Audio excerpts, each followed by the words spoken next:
Imagine sitting with a friend, maybe over a cup of coffee, and you start talking about that feeling deep down that something is just off with the world. The constant buzz of notifications, the pressure to always be doing more, the strange emptiness that can creep in even when you have everything you're supposed to want. You probably recognize that stubborn feeling of being right about this, a gut sense that modern life, for all its comforts, is missing something vital. This is exactly where the thinker John Zerzan picks up the conversation. His core idea is startlingly simple, yet it goes against everything we're taught. He argues that the root of our anxiety, our loneliness, and our feeling of disconnection isn't a personal failing, it's civilization itself, and the only real solution is to turn back, to fundamentally reorient our lives toward a way of living that is in tune with nature, a way that existed for most of human history. To understand this, we have to look at how we think. We all have this instinctive, quick-thinking part of our mind. It's the part that makes snap judgments, that gets defensive in an argument, that clings to what it knows. Many of us cling to familiar ideas because they feel safe, like a well-worn path. This is our ego, our sense of a separate self, and it loves the world civilization built because that world is all about separation and ownership. But Zerzan points us to a deeper, quieter kind of awareness. It's not about thinking in words and logic, but about a direct, felt understanding of the world. It's the difference between reading a technical manual on how to swim and, actually, being in the water, feeling the current, and moving with it. Civilization, with its focus on symbols, language, and complex technology, has pulled us out of the water and stuck us in a classroom, forever analyzing the manual, but never truly swimming. Remember when you were a kid and you realized a beloved childhood belief, maybe about Santa Claus or the Tooth Fairy, wasn't quite true. There's that moment of cognitive dissonance, where the story you've always held on to bumps against a new, bigger reality. We all experience little versions of this all the time as adults. We fool ourselves into thinking that a new gadget, a promotion, or a bigger house will finally make us happy, only to find the feeling is temporary. We tell ourselves we're too busy to connect with friends or go for a walk in the woods, prioritizing the urgent over the important. Zerzan would say this is the system working perfectly. It keeps us focused on the symbols of life, the money, the status, the likes, and away from the actual experience of living, which is found in community, in spontaneity, and in a direct relationship with the natural world. He isn't just talking about pollution or climate change, though that's part of it. He's talking about a pollution of the mind. Agriculture, which we're taught was humanity's great leap forward, was the starting point.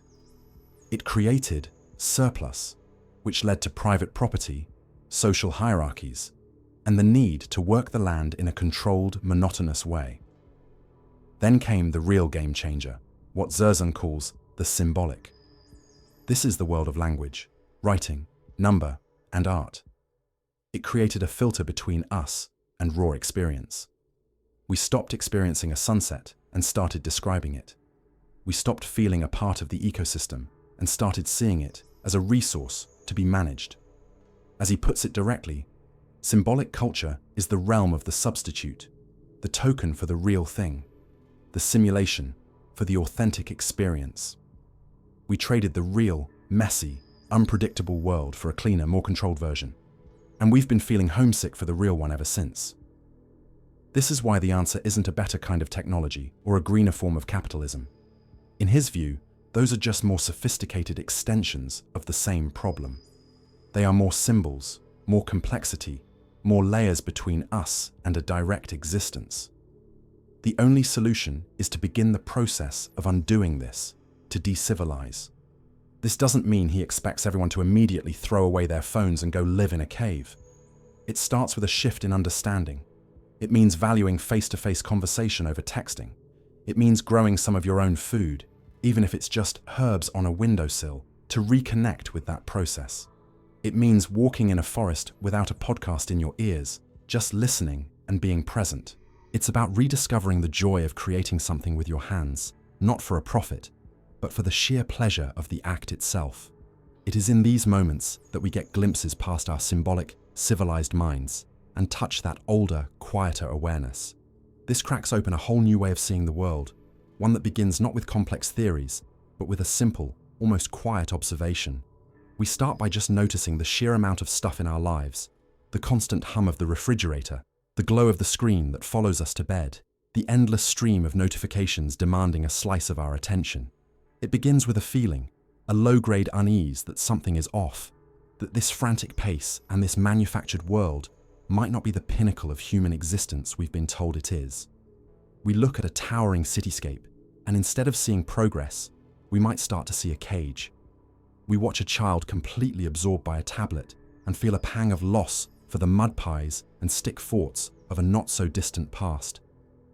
This initial phase is about seeing the problem simply, recognizing the sheer weight and artificiality of the civilization we've built around ourselves. Then comes the confusing middle, and this is where things get genuinely difficult.